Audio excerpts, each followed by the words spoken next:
বিষয়টা ছিল যে সংস্কার কমিশনগুলো, মোট 11টা সংস্কার কমিশন হয়েছিল আপনি জানেন। কনস্টিটিউশন সংস্কারটা ছাড়া মোট 10টা কমিশনের যেগুলো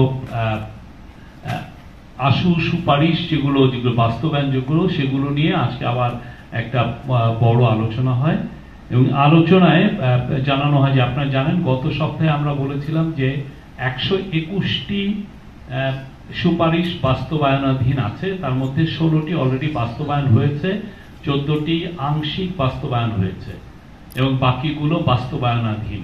তো আজকে আরো জানানো হয় যে আরো 246টা অতি গুরুত্ব 246টা আশুকরণীয় রিফর্ম আরো এসছে, এগুলো বাস্তবায়নাধীন, এটা জানানো হয় ক্যাবিনেটকে। মোট হচ্ছে তাহলে দাঁড়ানো হলো 367টা। 367টার মধ্যে 37টি অলরেডি বাস্তবায়িত হয়েছে। আমরা আপনাদেরকে একটু পরে এই প্রেস কনফারেন্সের পরে এটা লিস্টটা আপনাদেরকে আমরা শেয়ার করব। তো এটার মধ্যে নতুন যেগুলো 246টা এসছে তার মধ্যে 82টা ছিল লেবার নিয়ে। আজকে লেবার যিনি অ্যাডভাইজার ব্রিগেডিয়ার সাখাওয়াত হোসেন উনি জানিয়েছেন যে তার 82টার মধ্যে অনেকগুলোই খুবই ফাইনাল পর্যায়ে আছে বাস্তবায়নের, কিছু কিছু অলরেডি বাস্তবায়িত হয়েছে। নারী কমিশনের 71টি আশু বাস্তবায়নের জন্য লিস্টিং করা হয়েছে এবং অনেকগুলো অলরেডি এটা নিয়ে কাজ হচ্ছে। এলজিআরডির 37টি, হেলথের 33টি এবং ইনফরমেশনের 23টি মোট। এগুলো আবারও বলছি 37টি ইমপ্লিমেন্টেড হয়েছে, 14টি পার্শিয়ালি ইমপ্লিমেন্টেড হয়েছে এবং 316টি বাস্তবায়নাধীন অথবা পর্যালোচনার পর্যায়ে আছে। আমরা আজকে এটা নিয়ে চিফ অ্যাডভাইজার আবার বলেছেন, অন্যান্য অ্যাডভাইজাররাও বলেছেন, এটার বিষয়ে আরো জোর দেওয়া হয়েছে এবং এটা আগামী মিটিংগুলোতেও এই বিষয়ে আর কি কি অগ্রগতি হয়েছে সেগুলো আগামী মিটিংগুলোতে এটা সবাইকে আপডেট করা হবে। আমরাও আপনাদেরকে সেই অনুযায়ী আপডেট করব। আজকে তার মধ্যে আজকে বলা হয়েছে যে সমস্ত সুপারিশ লো হ্যাঙ্গিং ফ্রুট আপনি জানেন যে যেগুলো খুব দ্রুত বাস্তবায়ন করা দরকার সেগুলোর ব্যাপারে এমফাসিস দেওয়া হচ্ছে যে খুব দ্রুত যেন এটা বাস্তবায়ন করা যায়, আশু বাস্তবায়নাধীন যে 367টার মধ্যে। আজকে আর ক্যাবিনেট আলোচনা করেছেন যে সার্ভেইলেন্স আপনি জানেন কিছুদিন আগে টেক গ্লোবাল যেটা ইনস্টিটিউট তারা একটা খুব ইম্পর্টেন্ট একটা রিপোর্ট করেছে, সাথে ডেইলি স্টার। তো সার্ভেইলেন্সের ইকুইপমেন্ট আপনি জানেন যে এটা আগামী গত গভর্নমেন্টের সময় কিছু হিসাবে আসছে প্রায় $300 মিলিয়ন, কেউ বলছেন প্রায় $200 মিলিয়ন সার্ভেইলেন্স ইকুইপমেন্ট কেনা হয়েছিল এবং পুরো জিনিসটা আমরা যেটা রিপোর্টে আমরা পড়ছি, যেটা টেক গ্লোবাল ইনস্টিটিউটের 70 পেজের যে রিপোর্ট সেখানে এবং ডেইলি স্টারের রিপোর্ট, এখানে পুরোপুরি স্পষ্ট যে গত স্বৈরাচার সরকার বাংলাদেশের নাগরিক অধিকার হরণের জন্য এই সার্ভেইলেন্সের যে ইকুইপমেন্টগুলো সেগুলো স্পাইওয়্যার তারা ইউজ করেছেন এই অবৈধ নজরদারি করার জন্য এবং আপনার ফ্রিডম অফ স্পিচটাকে কেড়ে রাখার জন্য। আপনার যে আমাদের যে কনস্টিটিউশনে আমাদের যে গোপনীয়তার যেই রাইটটা দেওয়া হয়েছে সেটাকে তারা খর্ব করেছেন। তো সেটার উপরে একটা কমিটি করে দেওয়া হয়েছে যে এটাকে ইনভেস্টিগেট করার জন্য, যে কত টাকার কত $মিলিয়ন এটা কেনা হয়েছে এবং কোথা থেকে এইগুলো কেনা হচ্ছে। অলরেডি যে রিপোর্টে এসছে যেগুলো অনেক কিছু ইসরায়েল থেকে কেনা হয়েছে। তো এই পুরো বিষয়গুলো তারা খতিয়ে দেখবেন, সেগুলোর উপরে এটার প্রধান থাকবেন হচ্ছেন আমাদের special adviser on post telecommunication and ICT affairs Faiz Tayeb Ahmed. উনি special assistant of chief adviser on ICT post and telecommunication. উনি এটার নেতৃত্ব দিবেন এবং এইটার ফলে যেটা হবে যে কিভাবে করা হয়েছে এবং এটা কিভাবে ইউজ করা হয়েছে। হ্যাঁ, এবং আজকে ক্যাবিনেটে এটাও আলোচনা হয়েছে যে আপনারা আরেকটা রিপোর্ট দেখেছেন যে পুলিশের জন্য কিভাবে মারণাস্ত্র কেনা হয়েছিল সেটা নিয়েও ইনভেস্টিগেশন হচ্ছে। কিভাবে এই মারণাস্ত্র প্রকিউরমেন্ট করা হয় এবং কিভাবে এটা ইউজ হয় গত স্বৈরাচার গভর্নমেন্ট। আর আজকে জানানো হয়েছে যে এই যে 367 যে সুপারিশ যেটা বাস্তবায়নাধীন আছে বা তার মধ্যে 37টা বাস্তবায়িত হয়েছে, এগুলো অনেকগুলোই আমাদের এলডিসি যে গ্র্যাজুয়েশন, আমরা 2026 সালে আমাদের এলডিসি গ্র্যাজুয়েশন হওয়ার কথা আমরা করছি, তো এই এলডিসি গ্র্যাজুয়েশনের ক্ষেত্রে এই সুপারিশগুলো কাজে লাগবে। আর মিটিং এ বলা হয় যে লেবার লিডারদের, আপনি জানেন যে শেখ হাসিনার আমলে প্রচুর লেবার লিডার এগেনস্টে অনেক রকমের হয়রানিমূলক মামলা করা হয় তাদের অধিকারকে খর্ব করার জন্য। বাংলাদেশের লেবার অ্যাক্টিভিজমকে তারা আসলে দমিত করতে চেয়েছিলেন, দমন করতে চেয়েছিলেন। তো সেই ক্ষেত্রে আজকে ক্যাবিনেটে জানানো হয় যে 90% cases against labour leader already withdraw করা হয়েছে। আর পাবলিক প্রকিউরমেন্ট নিয়ে কথা হয়েছে যে পাবলিক প্রকিউরমেন্টের নতুন একটা অ্যামেন্ডমেন্ট করা হয়েছে এবং এটার একটা নতুন যে ড্রাফট করা হচ্ছে এটা সব মন্ত্রণালয়ের মধ্যে এটা শেয়ার করা হবে এবং এটা নিয়ে খুব দ্রুত এটা একটা কাউন্সিল, এটা ক্যাবিনেটে আসবে এটা নিয়ে সিদ্ধান্তের জন্য।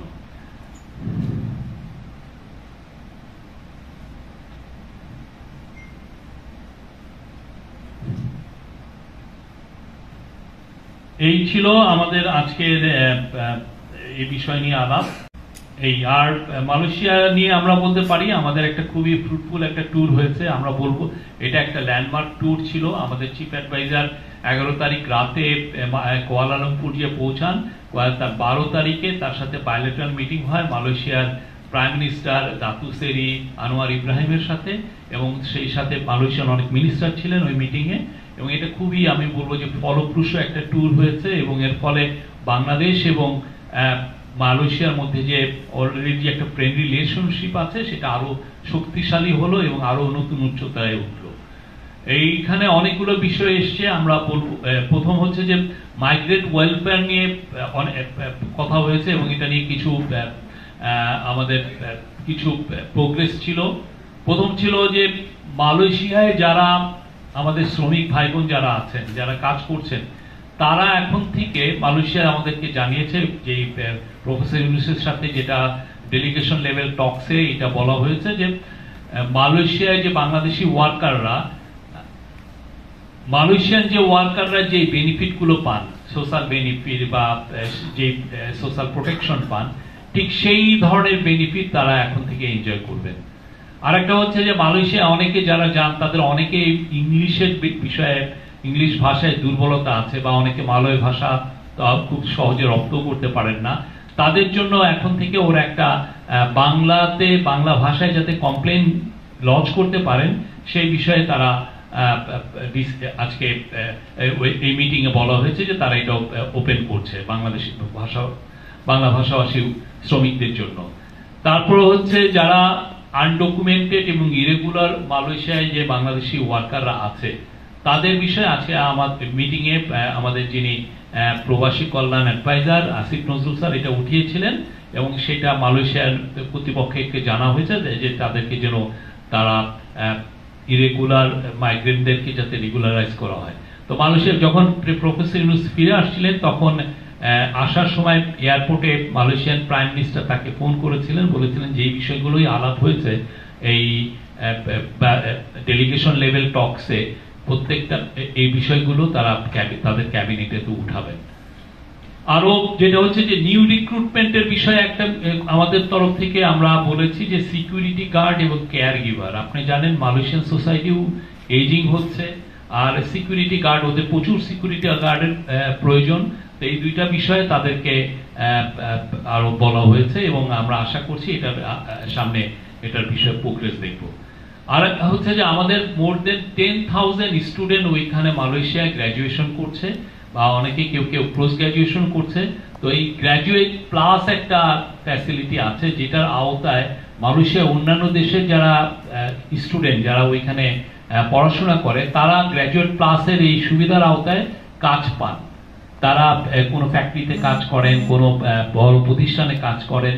তা আমাদের জন্য বাংলাদেশি স্টুডেন্টদের জন্য যেন এই ফ্যাসিলিটি দেওয়া হয় সেই বিষয়ে বলা হয়েছে এবং ইন প্রিন্সিপাল মালয়েশিয়ানরা এগ্রি করেছেন যে ওনারা এটা দেখবেন। আর এর ফলে যেটা হবে যে মালয়েশিয়া, আপনি জানেন, আপনার এখানে মালয়েশিয়া কিন্তু সেমিকন্ডাক্টর ইন্ডাস্ট্রি খুবই ভাইটাল একটা ইন্ডাস্ট্রি। এইখানে কিন্তু মালয়েশিয়ার tense of billions of dollar সেখানে ইনভেস্টমেন্ট হচ্ছে এবং তারা প্রতি বছর তাদের অ্যানুয়াল ইঞ্জিনিয়ারেরই ডিমান্ড হচ্ছে 6000। তো আমরা আশা করছি আমাদের যারা শিক্ষার্থী ভাই বোন ওইখানে পড়াশোনা করেন তাদের জন্য এটা হাই স্কিল যে ওয়ার্কের একটা বড় দুয়ার উন্মোচিত হবে। আর বাংলাদেশের যে ডিগ্রিগুলো আছে সেটা যেন মালয়েশিয়া একসেপ্ট করে সে বিষয়েও এটা নিয়ে কথা হয়েছে। আর ট্রেড অ্যান্ড ইকোনমিক্স এর বিষয়ে মালয়েশিয়ার সাথে আমরা খুব দ্রুত এফটিএ নেগোসিয়েশন করব। এফটিএ হচ্ছে ফ্রি ট্রেড এগ্রিমেন্ট। আমাদের থেকে আমরা প্রচুর মালয়েশিয়া থেকে মোর দেন $3 বিলিয়ন মতো আমরা খাদ্য পণ্য এবং অন্যান্য প্রোডাক্ট ইম্পোর্ট করি, আর মালয়েশিয়া আমাদের থেকে কিছু ইম্পোর্ট করে। তো আমাদের মধ্যে যাতে ট্রেডটা আরো বুস্টিং হয় সেই জন্য এফটিএ নেগোসিয়েশনটা আমরা খুব দ্রুত করব। আমরা অলরেডি, আপনি জানেন, জাপানের সাথে আমাদের এফটিএ নেগোসিয়েশন হচ্ছে, সিঙ্গাপুরের সাথে আমাদের এফটিএ নেগোসিয়েশন হচ্ছে। আমরা মালয়েশিয়ায় রিজিওনাল কম্প্রিহেন্সিভ ইকোনমিক পার্টনারশিপ, ওদের একটা আরসিইপি আছে যেটা আসিয়ান কান্ট্রিগুলোর মধ্যে, এটার সাথে যাতে আমরা যুক্ত হতে পারি সেই জন্য আমরা তাদেরকে বলেছি এই মিটিংয়ে। আর একটা খুব ইম্পর্টেন্ট সেটা হচ্ছে হালাল ইকোসিস্টেম। আমাদের দেশে ওয়ার্ল্ডের 3rd লার্জেস্ট মুসলিম মেজরিটি নেশন। তো দেখা যাচ্ছে যে মালয়েশিয়া মানে ওদের 35 মিলিয়নের দেশ আর আমরা সেখানে 180 মিলিয়নের দেশ। তো ওদের কিন্তু হালাল ইকোসিস্টেমটা খুব উন্নত। ওদের 14টা ইন্ডাস্ট্রিয়াল পার্ক আছে, মানে ইকোনমিক জোন আছে যেখানে হালাল পণ্য তৈরি হয়। হালাল কসমেটিক আছে, হালাল ফুড আছে, হালাল মেডিসিন আছে, সব ধরনের নিয়ে। তো আমরা ওদের কাছ থেকে, চিফ অ্যাডভাইজার সরাসরি বলেছেন, আমরা ওদের এক্সপার্টিস চাচ্ছি। আমাদের যে প্রতিষ্ঠানগুলো হালাল সার্টিফিকেশন করে তাদের ক্যাপাসিটি বিল্ডিং এর কথা আমরা ওদেরকে বলেছি এবং তারা খুবই রেসপন্ড করেছে। ওদের যে হালাল ইকোসিস্টেম যারা দেখেন তারা এসেছিলেন আমাদের চিফ অ্যাডভাইজারের সাথে, একটা বিস্তারিত একটা বড় মিটিং হয় এবং মিটিং এর মাধ্যমে আমরা আমাদের যেগুলো নিড তাদেরকে জানিয়েছে এবং তারা বলেছে খুব শীঘ্রই তারা বাংলাদেশে একটা দল প্রেরণ করবে।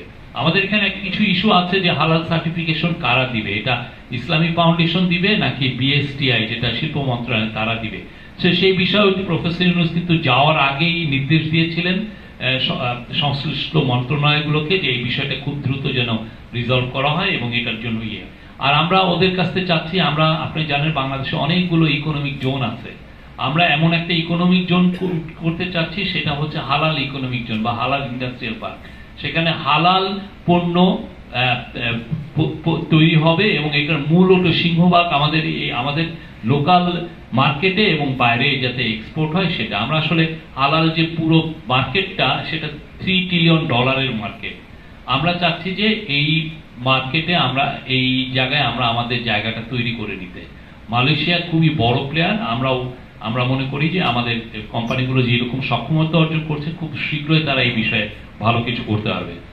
আমরা ডিফেন্স কোঅপারেশন নিয়ে তাদের সাথে কথাবার্তা হয়েছে এবং আমরা আশা করছি যে এর ফলে দুই দেশের সিকিউরিটি এজেন্সিগুলোর মধ্যে নিবিড় সহযোগিতা হবে এবং নিবিড় সহযোগিতার ফলে যেটা হবে যে আমরা অনেক বিষয় নিয়ে কাজ করতে হবো। কাউন্টার টেররিজম এটার মধ্যে অন্যতম। রোহিঙ্গা ইস্যু নিয়ে অনেক কথা হয়েছে। রোহিঙ্গা ইস্যু পুরো প্রফেসর ইউনূসের সাথে মূলত আনোয়ার ইব্রাহিমের 3টা মিটিং হয়। একটা হচ্ছে যে রেস্ট্রিক্টেড মিটিং ছিল, কয়েকজন অ্যাডভাইজার ছিলেন আর আনোয়ার ইব্রাহিম ওই ছিলেন আমাদের চিফ অ্যাডভাইজার, কয়েকজন অ্যাডভাইজার এবং আনোয়ার ইব্রাহিম আর কয়েকজন মন্ত্রী। আর একটা হচ্ছে 1-on খালি ওনারা 2জন ছিলেন। আর একটা হচ্ছে ডেলিগেশন লেভেল টক, যেখানে আমাদের পুরো ডেলিগেশন তাদের পুরো ডেলিগেশন, তাই একটা বড় মিটিং। এই 3টা মিটিং ছিল। তো এই 3টা মিটিং এ রোহিঙ্গা ক্রাইসিস নিয়ে আলাপ হয়েছে। এই রোহিঙ্গা ক্রাইসিস নিয়ে আমরা খুব শীঘ্রই 25শে অগাস্ট, আপনি জানেন এটা 8ম বার্ষিকী হবে এই যে রোহিঙ্গাদের যে ইনফ্লাক্স, যে 7.5 লক্ষ যে রোহিঙ্গা 2017 সালে আসলো বাংলাদেশে, সেটার বর্ষপূর্তি হবে 25শে অগাস্ট। সেই সময় একটা বড় আমরা ইন্টারন্যাশনাল কনফারেন্স করতে চাচ্ছি, সেখানে 50টার মতো ডিগনিটারিজ আসবেন। আমরা আশা করছি আরো হাই অফিসিয়াল হয়তোবা 2-1জন ফরেন সেক্রেটারি লেভেল বা ফরেন মিনিস্টার লেভেলে কেউ কেউ থাকতে পারেন। আর এটা কক্সবাজার হবে। এছাড়াও রোহিঙ্গা নিয়ে ইউএন এর হোস্টিং এ একটা ইন্টারন্যাশনাল কনফারেন্স হচ্ছে নিউ ইয়র্কে, সেটা হলো 30শে সেপ্টেম্বর, যেটার ফ্যাসিলিটেটর হচ্ছেন হলো মালয়েশিয়া এবং ফিনল্যান্ড। আর আরেকটা বড় রোহিঙ্গা নিয়ে আরেকটা আমরা আশা করছি যে আরেকটা বড় মিটিং হবে হচ্ছে দোহাতে। আর আমরা আসিয়ানের মেম্বারশিপ জন্য আমরা প্রথম যেটা স্টেপ, সেক্টরাল ডায়ালগ পার্টনার যাতে আসিয়ানের হতে পারি, সেই জন্য আমরা ফর্মালি আমরা তাদেরকে জানিয়েছি আবারও এই বিষয়ে। আমরা আশা করছি যে সামনে কিছু আরো প্রোগ্রেস হবে। এই ছিল। আর ইনভেস্টমেন্টে মালয়েশিয়ান, আপনি জানেন মালয়েশিয়া ইকোনমি ইজ বুমিং। মালয়েশিয়ার যারা কংগ্লোমারেট তারা ওয়ার্ল্ডের some of them are quite big. এদের যারা বড় বড় কংগ্লোমারেটের যারা চিফ এক্সিকিউটিভ বা চেয়ারম্যান, তাদের সাথে চিফ অ্যাডভাইজার একটা মিটিং, কয়েক দফা মিটিং হয়েছে। পেট্রোনাসের চিফ, তারপরে প্রোটন, আপনি জানেন প্রোটন আগে ওরা প্রোটন ইদানিং ইভিউ করছে, ইলেকট্রিক ভেহিকল করছে। প্রোটন সাগার চিফ, খাজানা ওদের স্টেট মানে মালয়েশিয়ান গভর্নমেন্টের, এটা মালয়েশিয়ান স্টেটের সভারেন স্টেট ফান্ড, খুবই বড় ফান্ড, তাদের চিফের সাথে কথা হয়েছে। সানওয়ে গ্রুপ মালয়েশিয়ার সবচেয়ে largest construction real estate company, তাদের সাথে কথা হয়েছে। এবং ওদের যারা আমাদের যে বিজনেস একটা ফোরাম হয়েছিল, সেখানে অনেক পাম অয়েল ম্যানুফ্যাকচারার আসছিলেন, যারা প্রডিউসার এসেছিলেন, তাদের সাথেও কথা হয়েছে। আমরা আশা করছি যে রবি এক্সিয়েটার যারা প্যারেন্ট কোম্পানি এক্সিয়েটা বেরহাট, তাদের চিফ এক্সিকিউটিভের সাথে এবং তাদের চেয়ারম্যানের সাথেও কথা হয়েছে। তা আমরা আশা করছি যে এর ফলে বাংলাদেশের প্রতি তাদের যে ইন্টারেস্টটা বাড়বে, বাংলাদেশে আমরা মালয়েশিয়ান ইনভেস্টমেন্ট অদূর ভবিষ্যতে দেখতে পারবো। Thank you.